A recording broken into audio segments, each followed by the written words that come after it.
টি-20 বিশ্বকাপে সব দলের জন্য কড়া নিরাপত্তা ব্যবস্থা করছে শ্রীলঙ্কা প্রশাসন। বাড়তি গুরুত্ব দেওয়া হচ্ছে ভারত-পাক ম্যাচকে। নিশ্ছিদ্র নিরাপত্তার ব্যবস্থা করা হচ্ছে দলের জন্য। টি-20 বিশ্বকাপে ভারত-পাকিস্তান মুখোমুখি হবে আগামী 15 ফেব্রুয়ারি। কলম্বোর প্রেমদাসা স্টেডিয়ামকে সেদিন মুড়ে ফেলা হবে কড়া নিরাপত্তার চাদরে। ভারত-পাকিস্তান ম্যাচ নির্বিঘ্নে শেষ করতে এমনই পরিকল্পনা করেছেন শ্রীলঙ্কার ক্রিকেট কর্তারা। টি-20 বিশ্বকাপ খেলা নিয়ে এখনও সিদ্ধান্ত ঝুলিয়ে রেখেছে পাকিস্তান ক্রিকেট বোর্ড পিসিবি। শোনা যাচ্ছে গোটা বিশ্বকাপ বয়কট না করলেও সূর্যকুমার যাদবদের বিরুদ্ধে নাও খেলতে পারেন সালমান আলী আঘারা। সরকারিভাবে এখনও অবস্থান স্পষ্ট করেননি পিসিবি চেয়ারম্যান মোহসিন নকভি। তবু ভারত-পাক ম্যাচ নিয়ে কোনো ঝুঁকি নিতে চাইছে না শ্রীলঙ্কা প্রশাসন। প্রস্তুতিতে ফাঁক রাখতে চাইছেন না তারা।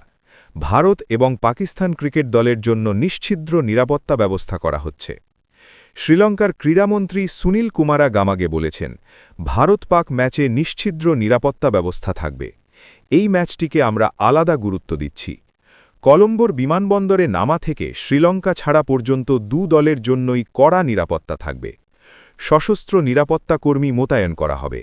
পুলিশ ছাড়াও নিরাপত্তার দায়িত্বে থাকবে কমান্ডো বাহিনী।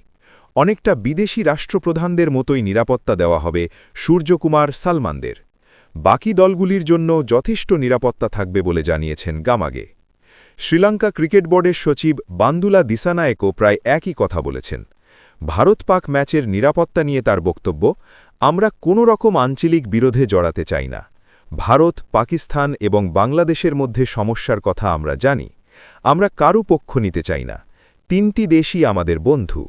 অনুরোধ করা হলে আমরা যে কোনো দেশের জন্যই প্রতিযোগিতা আয়োজন করতে প্রস্তুত।